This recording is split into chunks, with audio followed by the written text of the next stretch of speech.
اوروفیس T V کے معزز ناظرین، آئیے کتاب فیوز یزدانی کے توسط سے پیر پیراں میر میراں غوث الاعظم دستگیر حضرت سید شیخ عبد القادر جیلانی رحمۃ اللہ علیہ کے سوانح حیات کا مطالعہ کرتے ہیں۔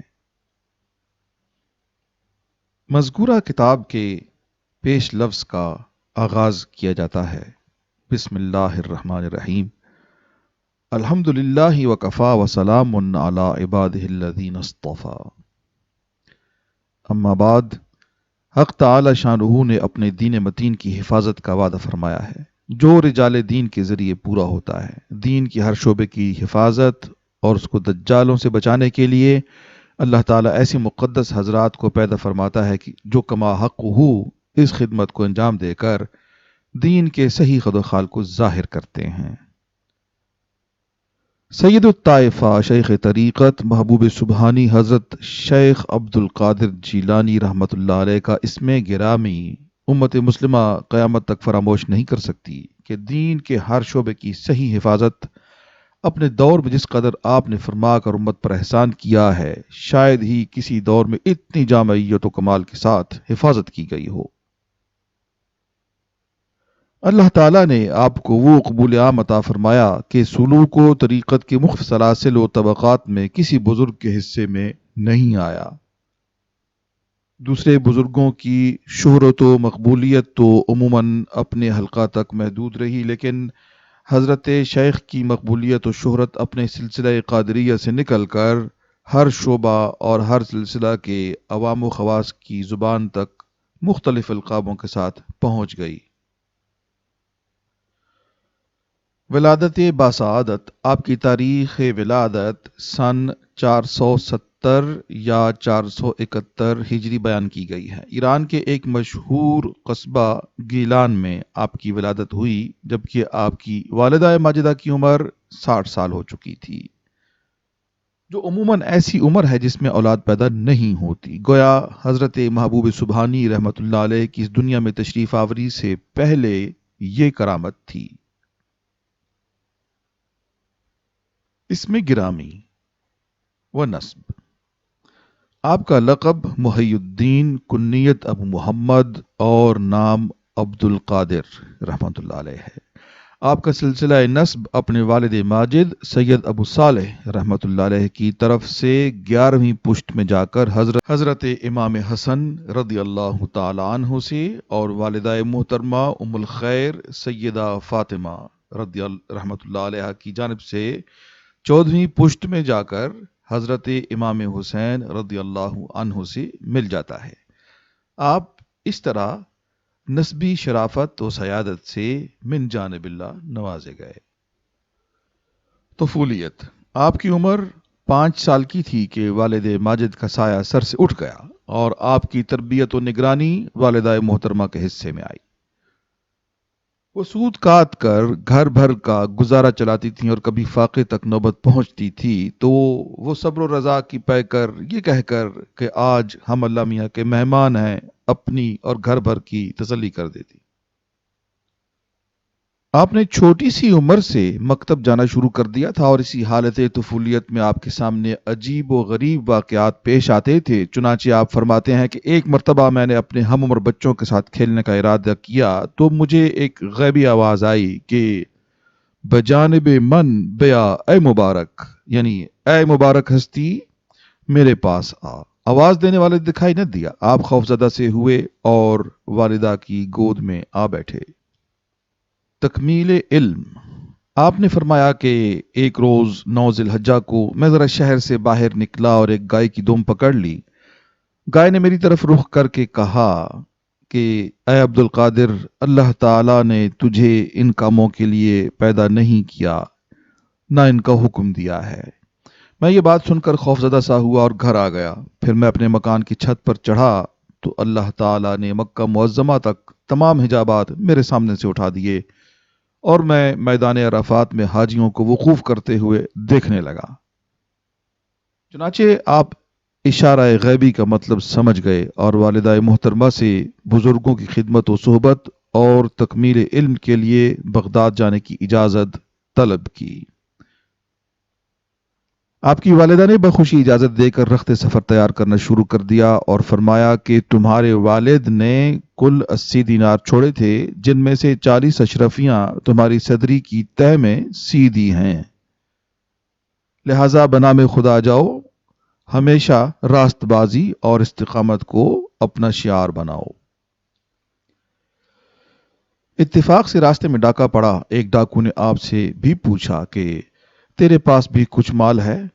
آپ نے برجستہ فرمایا کہ ہاں، 40 اشرفیاں میری صدری میں سلی ہوئی ہیں۔ اس افراتفری کے عالم میں جبکہ لوگ اپنے مال کو چھپاتے پھرتے ہوں، آپ کا اس طرح اپنے مال کو ظاہر کر دینا آپ کی اخلاقی قوت پر دلالت کرتا ہے۔ چنانچہ ڈاکو کو بھی اس طرح سچ بولنے سے تعجب ہوا اور اپنے سردار کے پاس آ کر آپ کو لے گیا۔ سردار نے اس کی وجہ پوچھی تو آپ نے فرما دیا کہ میری والدہ نے مجھے ہمیشہ سچ بولنے کی نصیحت فرمائی ہے۔ اللہ والوں کی زبان سے نکلے ہوئے الفاظ میں بجلی کی سی تاثیر ہوتی ہے۔ آپ کے بھی یہ الفاظ اس سردار کے دل پر اثر کر گئے اور اس نے آبدیدہ ہو کر کہا کہ یہ لڑکا اپنی ماں کے حکم کی اتنی تعمیل کرتا ہے کہ جان و مال کے کسی خطرے کی اس نے پرواہ نہیں کی، اور میں خالق حقیقی کی نافرمانیوں میں مبتلا ہوں۔ یہ کہہ کر اس نے قافلے والوں کو تمام مال و اسباب واپس کر دیا اور سچی توبہ کر کے بقیہ زندگی اللہ کی فرمانبرداری میں گزار دی۔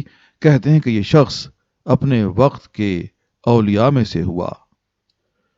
واللہ عالم۔ تکمیل علم کے لیے آپ کا یہ سفر سن 488 ہجری میں جبکہ آپ کی عمر مبارک 18 برس کی تھی پیش آیا۔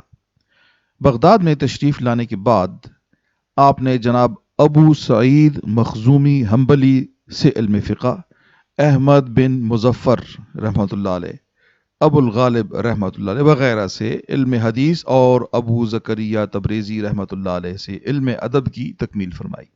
آپ کے شیخ ظاہر و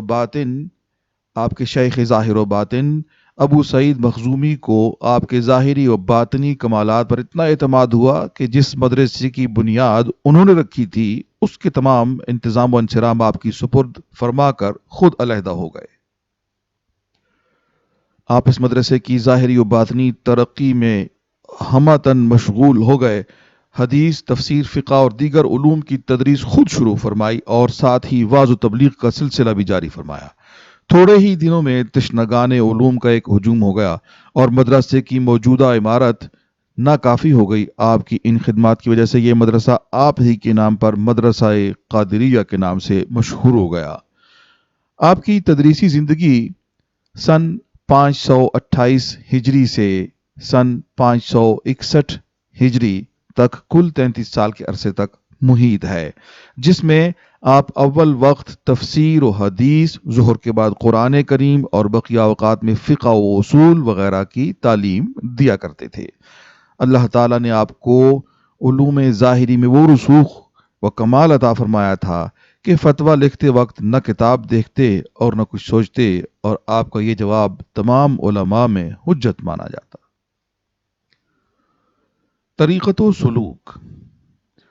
علوم ظاہری کی تکمیل کے بعد حق تعالیٰ کی رضا جوئی کی خاطر آپ نے ایسے ایسے مجاہدات کیے جن کی مثال نہیں مل سکتی۔ خود فرماتے ہیں کہ 25 سال تک عراق کے جنگلوں اور ویرانوں کی خاک بیزی اس طرح کرتا رہا کہ نہ مجھے کوئی جانتا تھا اور نہ میں کسی کو۔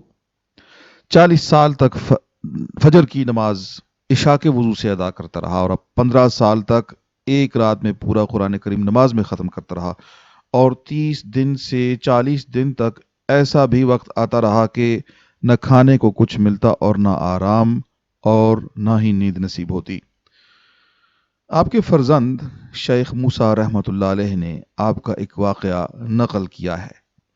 آپ نے فرمایا کہ ایک دفعہ کسی ایسے ویران جنگل میں تھا جہاں نہ پانی تھا نہ کھانے کی کوئی چیز۔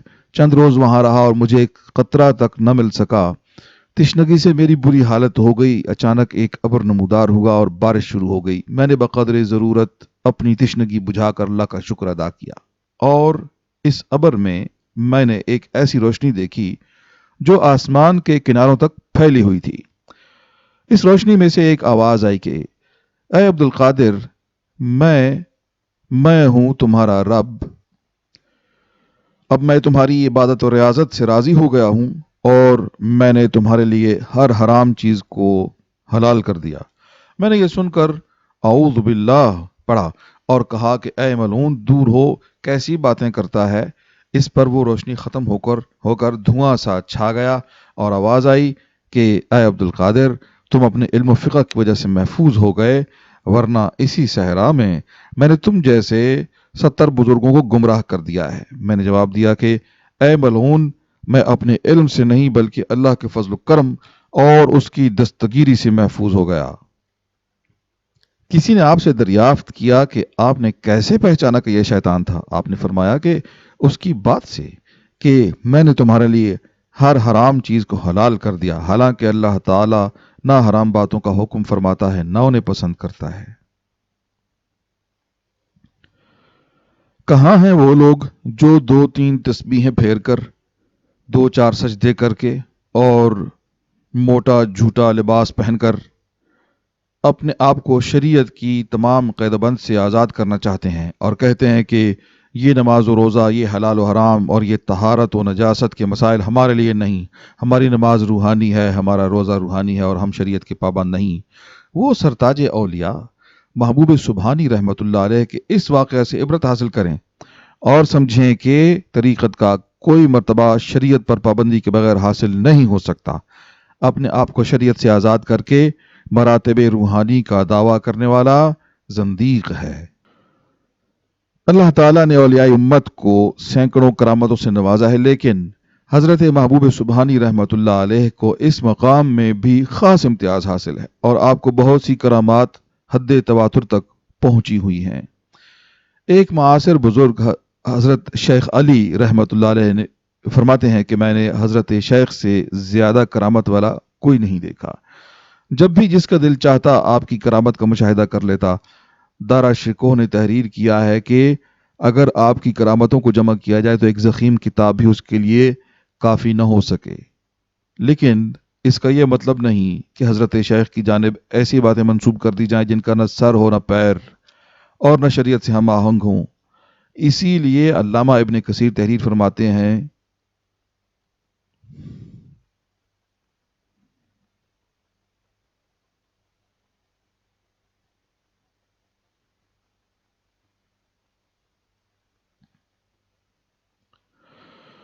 وَيَذْكُرُونَ عِنْدَ أَقْوَالًا وَأَفْعَالًا أَكْثَرَهَا مَغَالَاهِ، یعنی بہت سے لوگ آپ کی طرف اکثر بے سر و پا واقعات منسوب کر دیتے ہیں۔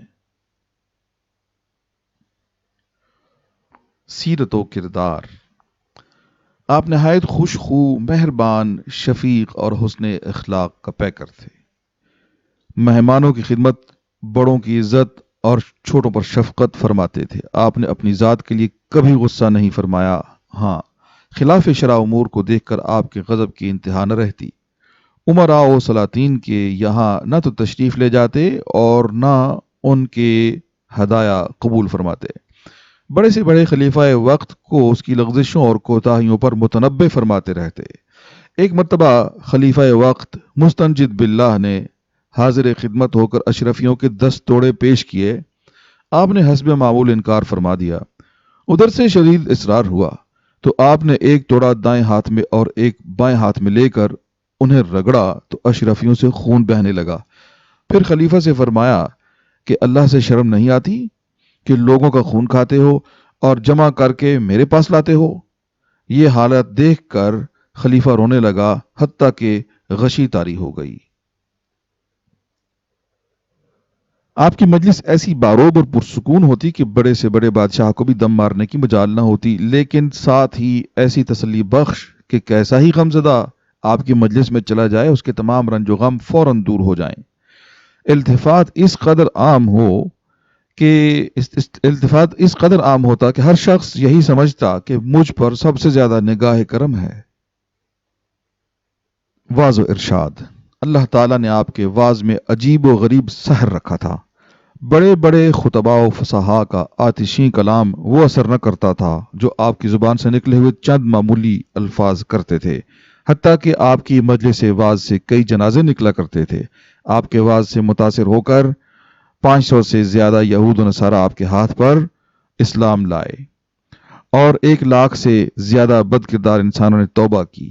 آپ کے واز آپ کے واز کو قلم بند کرنے کے لیے 400 آدمی پہنچتے اور جو کچھ آپ کی زبان سے نکلتا اسے نوٹ کر لیتے۔ آپ عموماً ہفتہ میں 3 بار واز فرمایا کرتے، ہفتہ اور منگل کو مدرسہ میں اور اتوار کو خانقاہ شریف میں۔ مجلس واز تشنہ کاموں سے ایسے بھر جاتی کہ دل رکھنے کی جگہ بھی نہ رہتی۔ بعض اوقات آپ کی مجلس واز میں 70,000 سے زائد انسان شریک ہوئے۔ رجال الغیب اور جنات کی شرکت کا حد و شمار ہی نہیں۔ وفات۔ جب آپ کی عمر 91 سال کی ہوئی تو محبت الہی نے جوش مارا اور آپ نے اس عالم سے رخصت ہونے کا ارادہ فرمایا۔ چنانچہ سن 561 ہجری میں آپ کی وفات ہوئی۔ تاریخ وفات میں شدید اختلاف ہے۔ 8، 10، 11، 13، 17 ربیع الثانی بیان کی گئی ہے۔ بعض نے 9 کو اور بعض نے 11 کو صحیح قرار دیا ہے، واللہ عالم۔ بعض کتب میں مذکور ہے کہ آپ کے جنازہ میں اس قدر ہجوم تھا کہ اہل خانہ مجبور ہو گئے اور رات کے وقت آپ کو دفن کر دیا۔ بعض نے لکھا ہے کہ رات کو ہی آپ کے مدرسہ میں سائبان کے نیچے آپ کو سپرد خاک کیا گیا اور مدرسہ کا دروازہ بند کر دیا گیا۔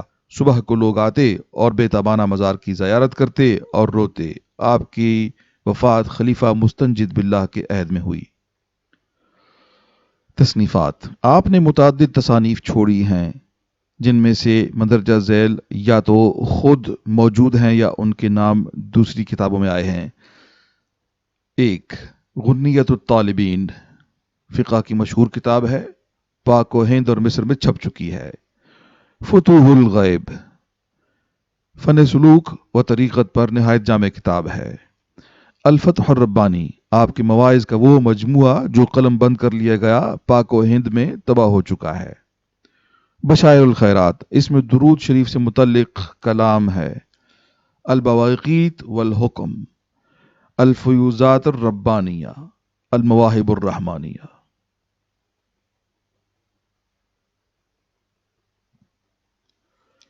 محترم ناظرین، ہمارے چینل اوروفیس ٹی وی کو سبسکرائب کیجئے۔ آپ نے جو یہ مطالعہ سنا ہے ہماری پلے لسٹ بک ریڈنگ میں پڑا ہوا ہے۔